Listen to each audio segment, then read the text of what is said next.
Welcome back. In this lesson, we're going to be taking a look at Omnilend directly from the Gitbook section. If you head over to OmniDex Gitbook, and there's a section that says lending, please click there.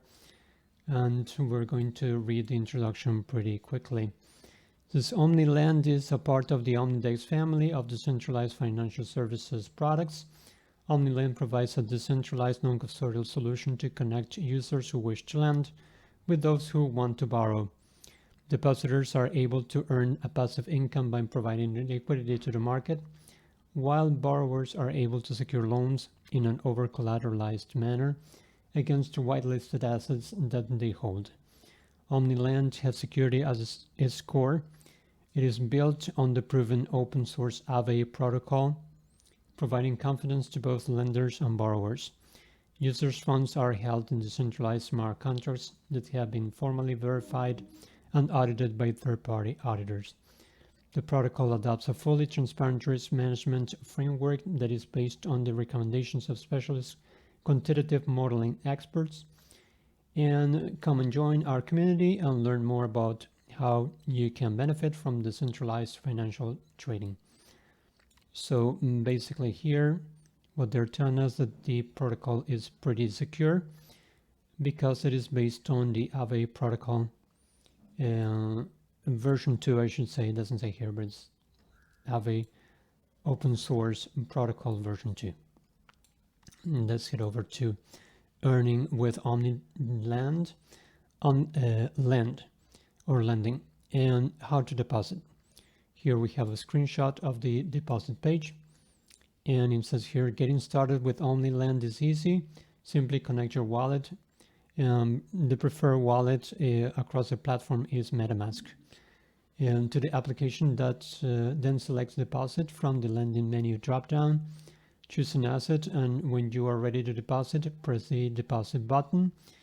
And in the Your Information section, you will now be able to enter the amount that you wish to deposit and submit the transaction. Once the transaction is confirmed, your funds will be securely held in the relevant smart contract that you begin earning interest. You can deposit as much or as little as you wish into the Omnilend provided that you have the funds available to do so. So here, if you take a look, as you connect your wallet, your MetaMask wallet, your balances should appear here, and for each one of the assets here, and the APYs should also appear here, so you'll know exactly how much you will be earning. Okay, and then here comes the part where they talk about the APYs. When users deposit tokens on the Omnilend platform, they will receive O tokens. So these O tokens should be visible in your wallets. Probably you will have to search for the contract numbers and then paste them there. And these tokens are received tokens that accrue interest when your funds are borrowed by other users. By depositing an Omnilend, you will receive a share of interest paid by borrowers. The exact yield is determined by the utilization rate of the asset being borrowed. The higher the utilization of the reserve, the higher the yield for depositors. Each asset has its own market of supply and demand with its own APY, annual percentage yield, which evolves over time. Details on the market utilization rate, current APY, and other relevant information can be found on the information page for that market. So you will see that the APY will vary. So it depends on the different market conditions. But you can take it as reference, okay, at the point of deposit. Then withdrawing funds, and here we have the dashboard. Okay, we have different information items, deposit information, borrowed information, and other interesting information there. Okay, so withdrawing funds, you can withdraw your funds by going to the dashboard section of the application by clicking withdraw, provided that you are not actively using the funds as collateral, and we will see that in the next section. Then simply enter the amount to withdraw and submit the transaction. In order for withdrawals to be successful, there needs to be sufficient liquidity in the pool that is not currently being borrowed. In the unlikely event that the liquidity is low, then you will need to wait for more liquidity from either depositors or borrowers repaying. The protocol automatically tries to maintain appropriate liquidity levels by adjusting the lending and borrowing interest rates. In this way, when liquidity is low, the interest paid to lenders will increase in order to encourage new investments. Similarly, borrowers will need to pay a much higher rate for borrowing from that protocol, which in turn will reduce borrowing and increasing liquidity in the pool. So, in other words, the protocol has mechanisms to keep liquidity high so we can repay the borrowers. So this isn't something that you should worry too much about, but it says here in the unlikely event of that happening, you have to wait a little bit, but that shouldn't happen ever. Using my funds as collateral. In order to borrow funds through the Omnilend protocol, all users need to provide collateral as security for the tokens that they wish to borrow. This collateral is held by the platform to provide confidence to lenders that the loan being made can be repaid. When you deposit funds to Omnilend, the funds are automatically available to you as collateral against a future loan that you may wish to take out. You're able to opt out of this at any time by toggling the Use as Collateral button. This simply means that you would not be able to use that specific asset as security against a future loan. You can withdraw your assets without opting out of using them as collateral, as long as those funds are not actively being used to borrow and the withdrawal would cause a liquidation on your loans. Okay. So you can just deposit your funds into the platform and earn APY, or you can use the funds as a collateral to borrow coins from the platform.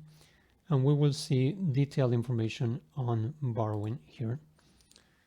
So in this section we have this, borrowing with Omnilend. Borrowing, why would I want to borrow? So that's a good question, because if you have coins, why would you deposit the coins to borrow the same coins? So we will see. This is something interesting. Omnilend enables you to obtain liquidity without the need for selling your existing assets. This means that you can benefit from the potential upside of multiple investments at the same time. Users normally choose to borrow in order to leverage their holdings and cover unexpected costs or for new investment opportunities. So instead of trading your coins, what you can do is deposit your coins to the platform, in other words, lend to the platform, and borrow a percentage of the amount deposited in order to use that in other investments. How to borrow? So before borrowing, you need to deposit an approved asset to be used as collateral. The maximum amount that you can borrow depends on your health factor and the available liquidity. Provided that these criteria have been met, you can simply head to the Borrow section of the application and click on Borrow for the asset you want to borrow. Set the amount that you wish to borrow, select either stable or variable interest rate. So you have a couple of options. Please study which one is best for your interests and confirm your transaction. Note that you can swap between a fixed or variable interest rate for your loan at any time and without penalty. What is your health factor? Your health factor helps to determine how much you can safely borrow without the risk of being liquidated. It represents the safety of your deposited asset or assets that you're able or that are available as collateral against the borrowed assets and their underlying value. The higher the value is, the safer the state of your funds are against a liquidation scenario. If the health factor goes below 1, your deposits are likely to be liquidated in order to pay back the lenders. So, what you have to be aware of if that your level of health has to be higher than 1. So best 2 or above. So if you're below 1, you run the risk of being liquidated and then you lose your funds. So don't risk going over the limit. For example, if your health factor is 2, the value of your collateral will have to decrease by 50% relative to borrow funds for your position to be at risk of liquidation. However, if the value of your collateral increases relative to the borrow funds, your health factor increases, making the liquidation threshold less likely to be reached. Each token has its own specific set of risk management parameters that govern how it is used as collateral and how it can be borrowed. So please get over to the detailed information for each one of the tokens, because they can vary. The information can vary from token to token, so be aware of that. The protocol applies these parameters along with the asset that you're using for collateral and the assets that you're borrowing in order to establish your health factor. Details of the risk management parameters of each asset can be found here. Well, if you want more information, click there. You have to register to GitHub. We recommend Omnilend. Users maintain proper risk management when borrowing. Make sure to monitor your health factor and keep it high to avoid liquidation. Keeping your health factor above 2, for example, gives you more of a margin to avoid liquidation. How much interest will I pay? The interest rate that you pay for borrowing assets is derived from the supply and demand ratio of the specific asset. If you have elected to use a variable interest rate, the interest rate changes dynamically over time. If you want to be more confident about the interest that you will pay, then you can use a stable interest rate. Stable rates as fixed rates in the short term, but can be rebalanced in response to changes in market conditions. The stable rate will only be rebalanced in the unlikely event that the average borrow rate is lower than 25% APY and the utilization rate is over 95%. You can swap between stable and variable rates at any time, and the current rates can be found on the borrowings section of your dashboard. So depending on your investment strategy, you can switch between fixed and variable rates. How do I repay my loan? You can repay your loans at any time by repaying the principal and interest accrued. And there is no fixed time period to pay back the loan provided that your health factor remains above 1. So this is not about a time limit. No, that's where you borrow and then you have to return, like in traditional investments. What you have to make sure is that you stay above 1 in your health factor. However, the longer that you have the loan, the more interest will accrue, and this may cause your health factor to decrease. When you do choose to repay, your repayment is made in the same assets that you borrowed. For example, if you borrow 100 Telos, you will pay back 100 Telos plus interest accrued. You can also use your collateral to repay your loan. If partial repayment is made, the borrow balance may be non-zero and continue to accrue interest.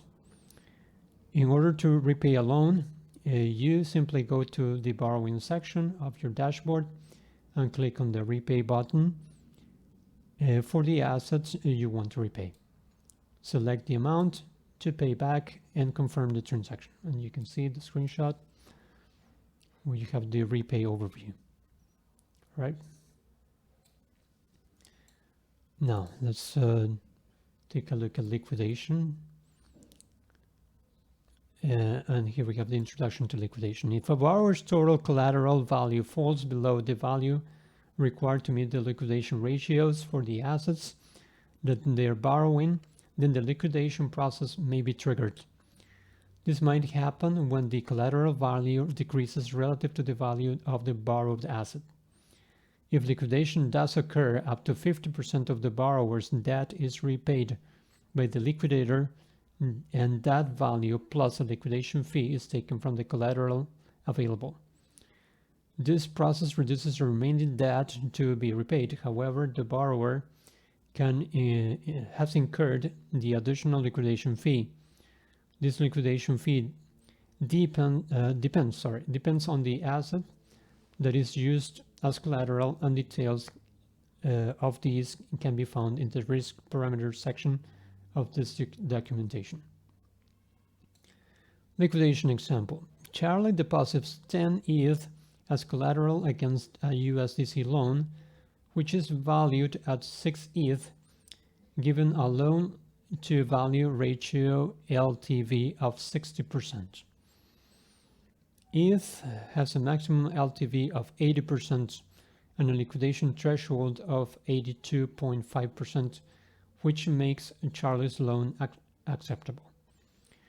However, if the value of ETH falls with respect to USDC, such that the LTV becomes greater than 82.5%, then Charlie may be liquidated.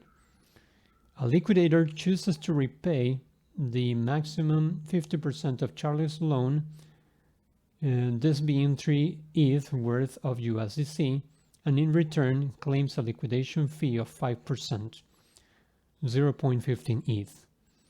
The total cost of the liquidation will be 3.15 ETH, and this will be taken from the 10 ETH of collateral provided by Charlie. This will leave Charlie with 6.85 ETH of collateral and a remaining loan of 3 ETH, bringing the residual loan LTV ratio below the liquidation threshold. How to avoid liquidation.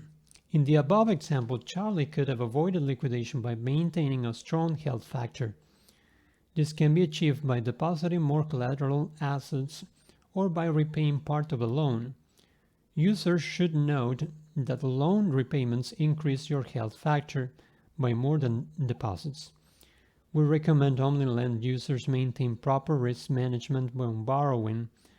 Make sure to monitor your health factor and keep it high to avoid liquidation. Keeping your health factor over 2, for example, gives you more of a margin to avoid liquidation. Okay, so what they're telling you here, there are a couple of things. One is that depositing is not the best choice. Rather, try to repay the part of the loan, and monitor your health factor frequently. Can I become a liquidator? Yes, liquidations are open to anyone. Normally, liquidators develop their own solutions and create bots to be the first ones liquidating loans. You can find more details on the how to participate here.